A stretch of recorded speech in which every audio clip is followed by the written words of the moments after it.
Assalamualaikum warahmatullahi wabarakatuh. Bismillahirrahmanirrahim.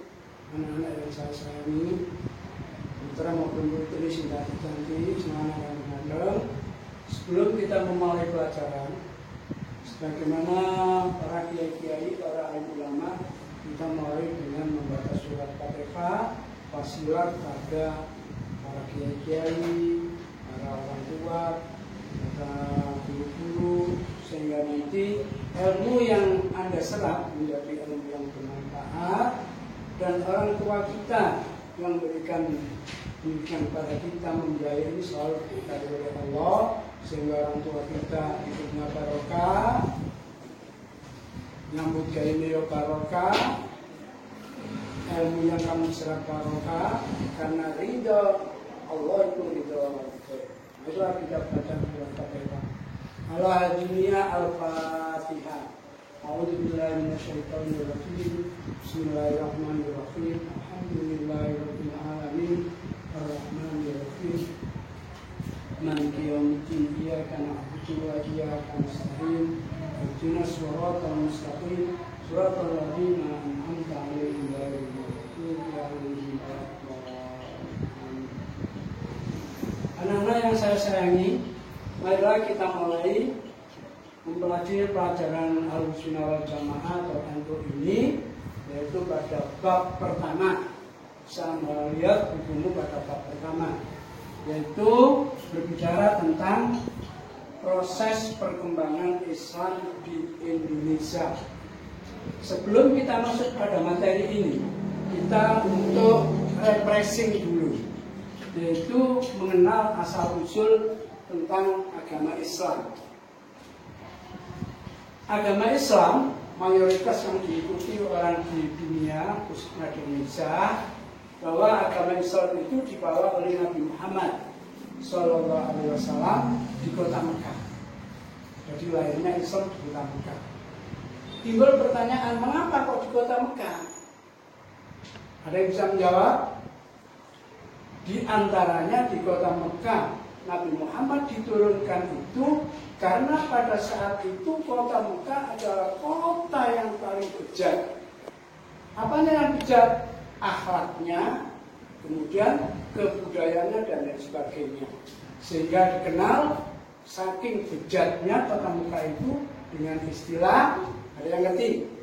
Istilah jahiliyah.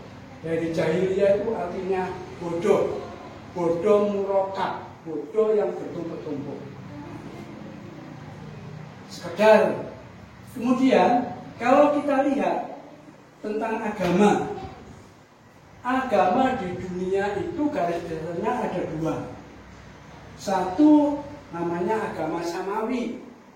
Agama samawi itu adalah agama wahyu, berarti dari Allah kepada makhluknya, atau agama langit dari atas. Yang tertulis dalam kitab-kitab Allah yang kita imani adalah ada 4, Quran, Taurat, Zabur, Injil, bahwa yang masuk agama wahyu itu adalah agama Islam. Agama Islam itu termaktub dalam dalam Al-Quran, kitabnya adalah Al-Quran yang dibawa oleh Nabi Muhammad. Perlu diketahui, Al-Quran itu sudah merupakan intisari dari semua kitab-kitab dan suhuf-suhuf itu. Kemudian yang kedua, yaitu agama bumi atau agama langit, agama ardi. Yang dikenal dengan agama ardi itu adalah Buddha, Hindu, Katolik, dan lain sebagainya. Yang intinya agama Buddha itu adalah menyekutukan Tuhan, jadi menganggap ada Tuhan lain. Sehingga di sini timbul pertanyaan bahwa agama wahyu itu adalah agama samawi, itu adalah Islam, Kristen, dan Yahudi. Tapi sekarang kalau Kristen itu mempunyai Tuhan selain Allah, maka tidak dinamakan agama langit. Itu sudah agama ciptaan orang, budaya. Jadi sudah tidak ada Islam Kristen sekarang yang asli. Yahudi yang mengikuti kitab Taurat di bawah Nabi Musa, ini juga tidak agama yang asli yang sekarang ini. Karena Nabi Isa mati, kitab aslinya sudah ditarik ke langit. Zabur, Nabi Musa mati, kitabnya ditarik ke langit. Sehingga yang asli agama Samawi adalah Islam. Karena Islam ini satu-satunya agama yang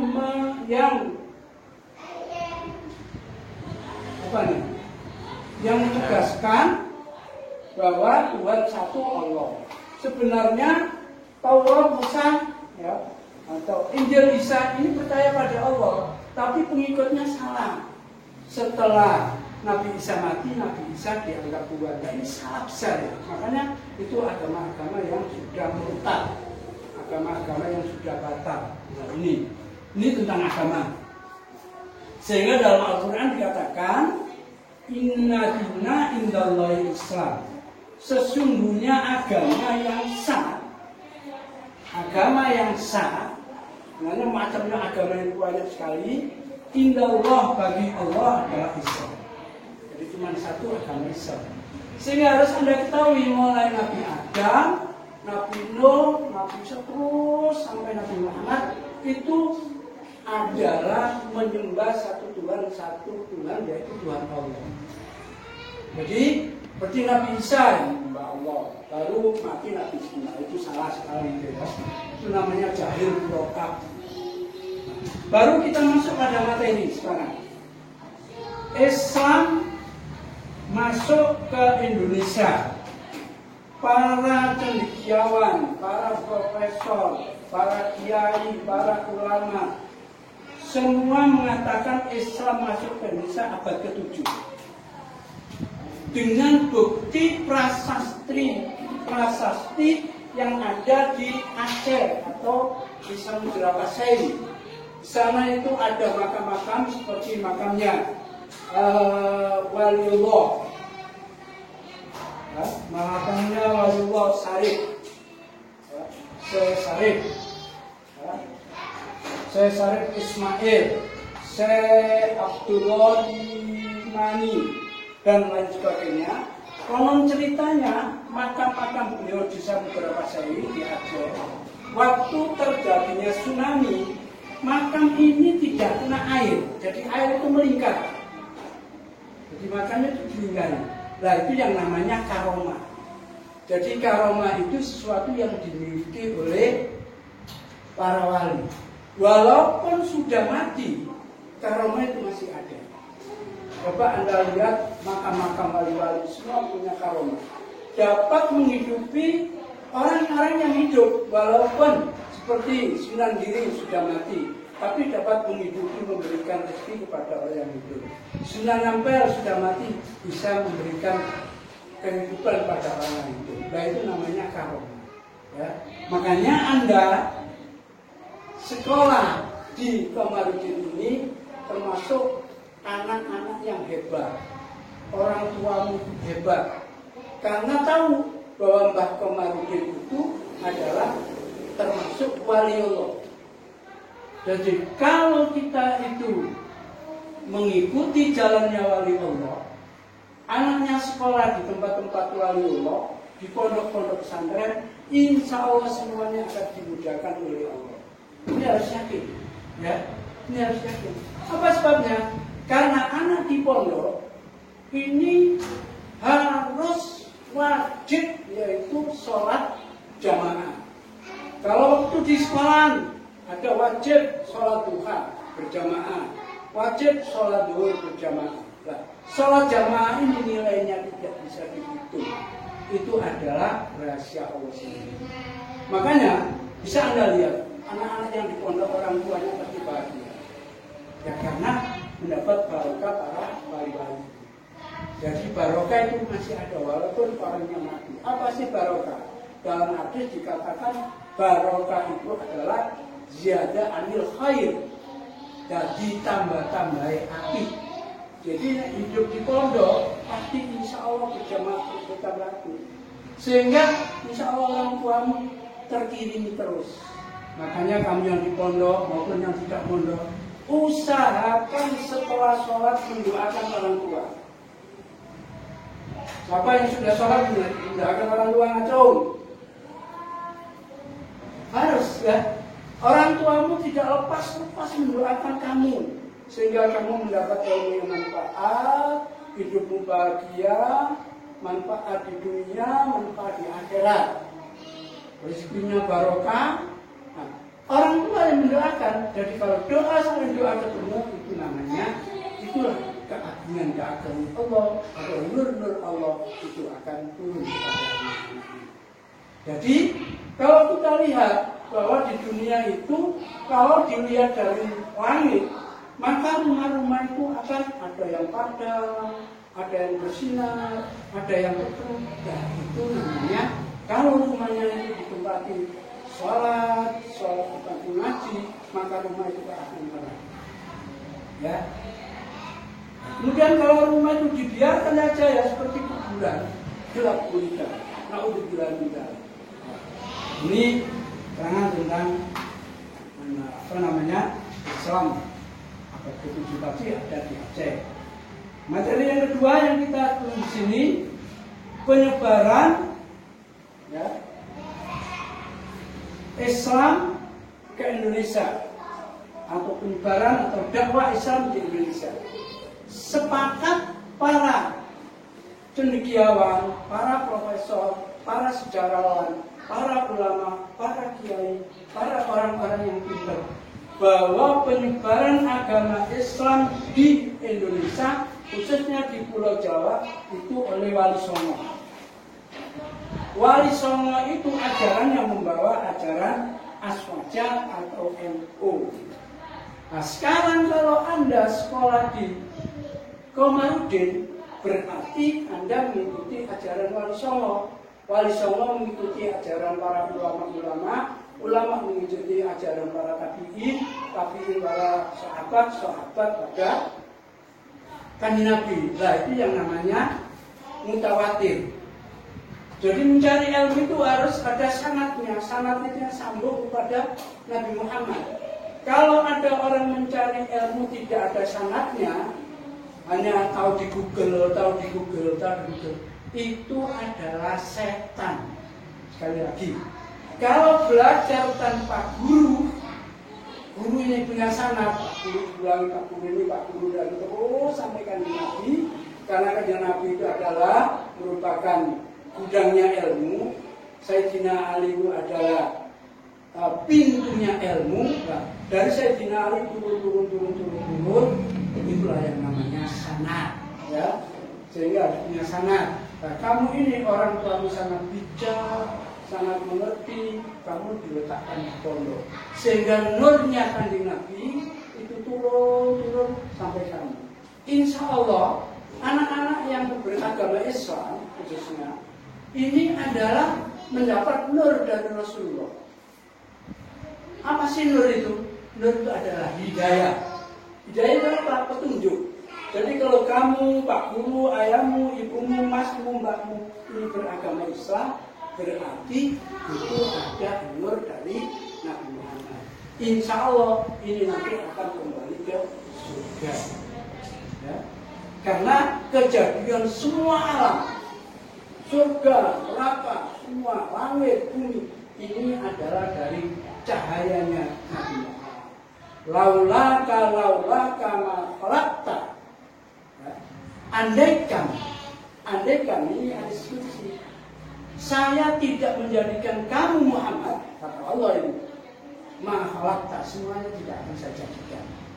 Makanya kamu ini yang Islam terutama yang mondok di Komarudin, sekolah di Komarudin, ini berarti anak-anak orang tuamu itu mendapat nurnya Nabi Muhammad. Kalau mendapat nurnya Nabi Muhammad, pada akhirnya insya Allah masuk surga. Amin. Ya. Ini jelas karena hadisnya begitu. Ya.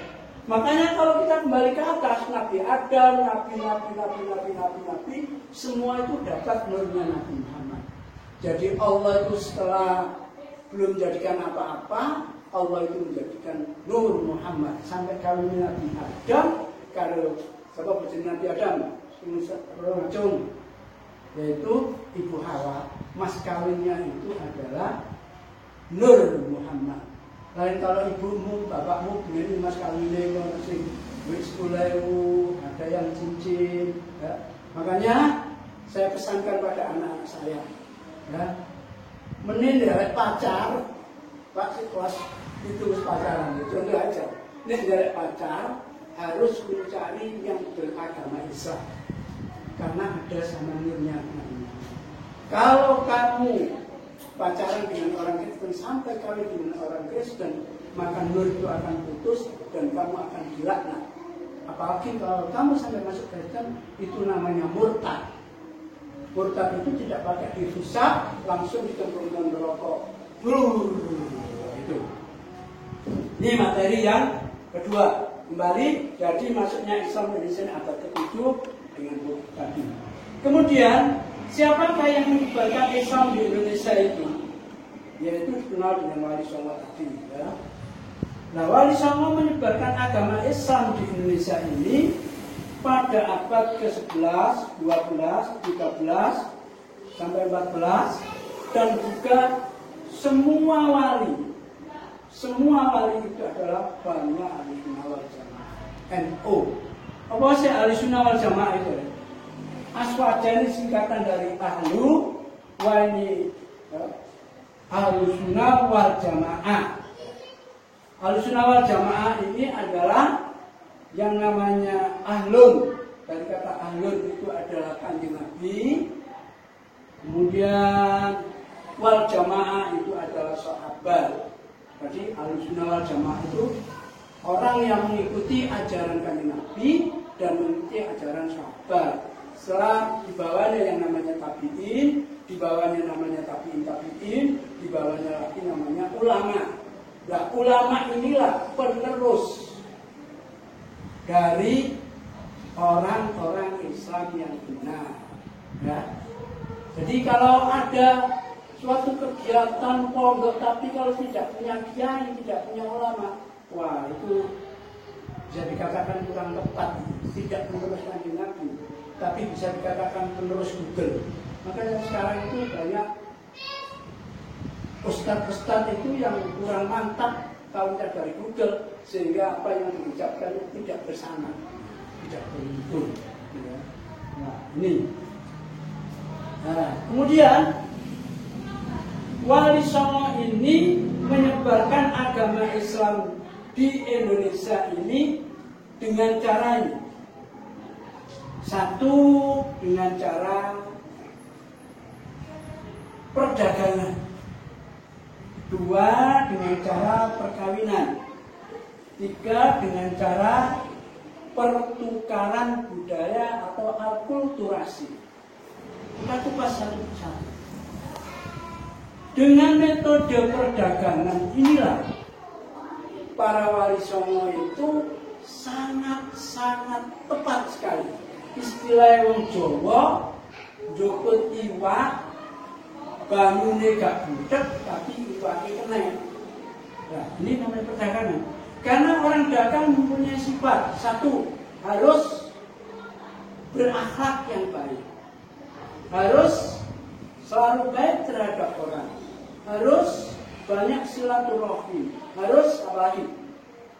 Berdagang, bermuka yang banyak senyum, sehingga yang beli itu sangat tertarik. Oh, sebetulnya api sering dulu ketemu salaman. Ya. Jadi itu metode perdagangan. Tetapi para wali-wali ini metodenya perdagangan bukan begitu. Karena Anda tahu bahwa sebenarnya orang yang kaya-kaya itu adalah orang Islam. Melihat sejarah-sejarah, pada masa sahabat orang yang terkaya zaman itu adalah namanya Abdurrahman bin Auf. Pada masa Nabi Sulaiman terkaya di dunia. Pada waktu Nabi yang lain pasti Nabi itu terkaya pada saat itu, kecuali Nabi Isa. Tapi dia merasakan itu. Pada masa perdagangan oleh Wali Songo itu tidak pakai uang, Tapi istilahnya barter itu tukar. Tapi Wali Songo itu hebat. Bagaimana caranya dagangannya habis, tapi dia tidak dapat uang, tapi dapat Islam. Jadi yang namanya Sunan Ampel kalau bicaranya, itu kalau berdagang membawa kain-kain, memang orang Mekah itu suka jadi, kain di dasar ada keramaian. Dulu kan senengannya orang Budol, tapi kan keramaian joget-jogetan sekarang. Dia datang sana sebelah agamanya, merebut orang-orang. Setelah itu siapa yang mau ini royokan? Ini apa Pak? Berapa harganya? Mbak, gitu ya, Mbak, ini berapa harganya Mbak? Bayarin. Oh, kalau kamu ingin selendang ini umpamanya, kalau kamu ingin tas ini, sudah tidak pakai membayar. Karena wali-wali kita ya. Cukup kamu mengucapkan tulisan ini. La ilaha illallah, kasih selendang. La ilaha illallah, kasih ini. Kecer, ada orang berapa? Perhatian, syaratnya besok saya datang lagi di sini, ada kegiatan ini tiap bulan. Wah, ya, bulan depan saya datang di sini, satu-satu saya suruh menghafalkan itu. Kalau sudah hafal, saya kasih tambahan. Nah, di antara cara berdagang. Sekarang tidak ada. Yang namanya dagang itu adalah mencari keuntungan uang. Tapi dulu para mubalek, para pujarat, dagangnya itu yang banyak untuk penyebaran agama. Yang kedua, dengan dagang banyak silaturahim. Silaturahim ini banyak sekali pahalanya. Dapat memperpanjang usia, dapat memperbanyak rezeki, itu silaturahim. Ya. Didatangi orang-orang yang sudah didatangi. Enak sekarang mubalek sekarang itu duduk di rumah didatangi oleh orang. Tapi kalau zaman dulu mubaleknya ya datang. Ya itu para wali-wali. Ya. Nah ini, so akan kita perjelas nih. Kemudian yang kedua, perkawinan. Para Wali Songo menyebarkan agama Islam dengan perkawinan. Artinya, para orang-orang Arab datang ke Indonesia sambil dagang, sambil menyebarkan agama Islam, dia melalui perkawinan. Dan yang dikawini oleh orang-orang Arab itu biasanya anak-anak raja. Raja Mojopahit itu waktu Brawijaya terima anak-anak itu semua menjadi Islam karena kawin dengan orang-orang Arab. Seperti Sunan Ampel, ini kan bojone kan keturunan Mojopahit semua. Ya. Sehingga dengan perkawinan itu nanti anak-anak menjadi Islam. Yang dikawini oleh Sunan Bonang Bujirio dari Mekah, tapi dia kawin dengan orang Indonesia. Sunan Derajat, semuanya, ya. Sunan Kalijogo, Sunan Giri dan seterusnya itu kawin. Perkawinan ini diharapkan keturunannya itu nanti menjadi penyebar agama Islam. Makanya sekarang Anda lihat dari tokoh-tokoh Islam, kiai-kiai yang hebat di Indonesia mayoritas ada keturunan dari Kanjeng Nabi. Seperti Gus Dur ada silsilahnya itu sampai Kanjeng Nabi. Sayyid Akil ada silsilahnya. Sekarang yang sedang populer namanya Gus Bah. Kenal ya Gus Bah? Itu silsilahnya ada. Yai Maimun yang baru-baru ini intikal di kota Mekah, saking hebatnya di kota Mekah yang panasnya begitu, Yai Mun wafat langsung hujan. Di tanda-tandanya orang yang baik itu wafat itu mendung dan hujan. Itu di antara. Kemudian yang ketiga, memang waktunya agak mepet, jadi agak singkat sebenarnya banyak sekali keterangan. Yang ketiga, dengan pertukaran budaya atau istilahnya alkulturasi. Ya. Pertukaran budaya ini artinya, kamu lihat masjid-masjid di Indonesia pada zaman dulu, kalau Anda ke Demak, Anda ke Cirebon, Anda ke Masjid Ngampel, pokoknya masjid-masjid yang masih peninggalan wali, masjid diri, pasti masjidnya itu tingkat 3. Jadi tingkat 3 ini udah. Nah ini menandakan bahwa orang itu ada tingkatnya 3. Istilahnya kalau dalam ilmu tasawuf, ini yang tertinggi ini makrifat. Makrifat itu sudah korek dengan Allah. Kemudian ada hakiki, orang yang mengenal tentang Islam, dan ada yang syariat. Syariat itu aturan-aturan. Agama itu adalah aturan. Jadi agama kalau diperdalam akan menjadi hakiki, hakiki diperdalam akan menjadi syariat. Syariat ini intan-intan yang dibawa. Makanya syariat itu gambarannya perahu yang dimiliki orang, hakiki dengan tujuan mendekat untuk mencari apa yang diharapkan. Kemudian akan di laut itu ada yang namanya makrifat, adalah mutiara-mutiara itu adalah makrifat. Di antaranya itu namanya al-qudwati. Nah, kemudian para wali-wali di Indonesia itu menyebarkan agama Islam itu enak, karena para wali-wali itu sering berkumpul-kumpul. Sering mengadakan kegiatan dulu yang namanya jaipongan, yang namanya kuntulan, yang namanya jogetan. Ya. Nah, itu kalau para wali tidak dilarang. Ya. Jadi para wali ada itu tidak dilarang, malah dia datang. Setelah datang bawa makanan, hari joget-jogetan keimanan. Yang kedua kali di sana ada kegiatan-kegiatan dialihkan. Saiki kegiatannya di sini, yang dinamakan sedekah bumi itu di sini. Tapi yang semula itu ngeremo, yang semula itu hitungan, yang semula itu para sanden-sanden diisi dengan yang namanya di sini itu ada yang namanya tahlil, ada yang namanya sholawat, ya, ada yang namanya istighosah. Jadi tinggal wali-wali itu mengarahkan, oh saya itu ganti nyanyian Arab, ngerti istighosah bentuknya tahlilan. Jadi tahlilan, istighosah, yang namanya sholawatan ini merupakan ajaran dari para sahabat. Sahabat itu diantaranya Nabi Muhammad ke Mekah yang disambut dengan Tola'al badru alaina min jami'atil wada. Itu bukan aku terbang, duduk dalam bahasa Arab dengan senang itu joget-joget.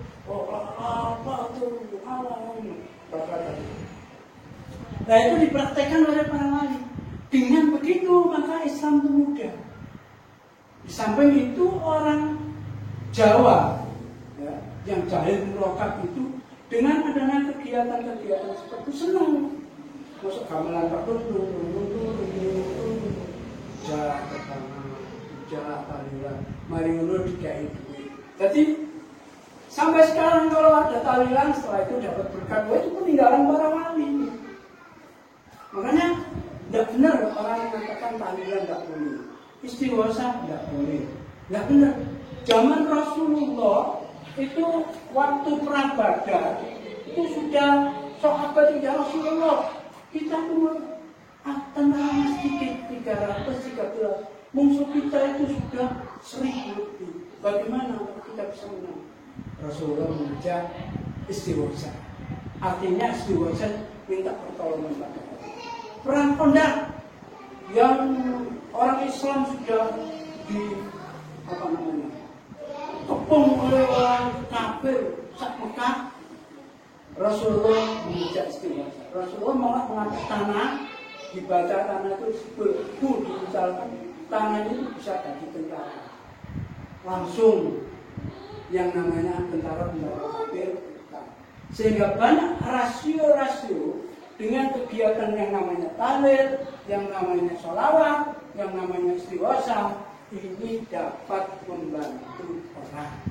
Makanya kita itu yang namanya tawasul kepada orang yang pintar, tawasul dengan perbuatan yang pintar, tawasul pada kiai-kiai, bukan minta pada kiainya, tapi tawasul lantaran kepada kiai, lantaran kepada yang pintar, lantaran dengan perbuatan baik ini, kita minta kepada Allah, insya Allah namanya mustajabah. Ini, maka Anda harus mulai ini menjalankan yang namanya istighfar.